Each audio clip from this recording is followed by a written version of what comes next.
Уважаемые илишевцы, дорогие друзья, от всей души поздравляю вас с наступающим праздником Новым годом.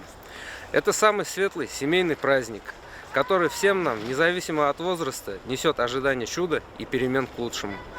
Год уходящий для коллектива нашего Андреевского кирпичного завода стал знаменательным, ведь большая дружная семья кирпичников в этом году отметила свой полувековой юбилей.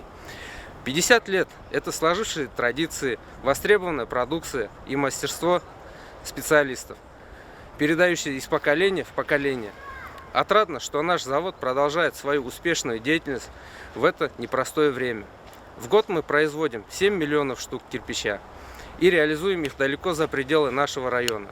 Сегодня я хочу поблагодарить всех работников завода за добросовестный труд и преданность своему делу. Перелистывая очередную страницу истории, мы ожидаем хороших новостей и новых побед. Пусть вместе с морозами и метелями, пышной нарядной елкой, Новый год принесет в нашу жизнь много радостных событий, душевный покой, тепло и уверенность в завтрашнем дне. Пусть близкие, родные и друзья всегда будут поддержкой, а все плохое останется в прошлом. Здоровья вам, счастья и благополучия. С новым 2022 годом!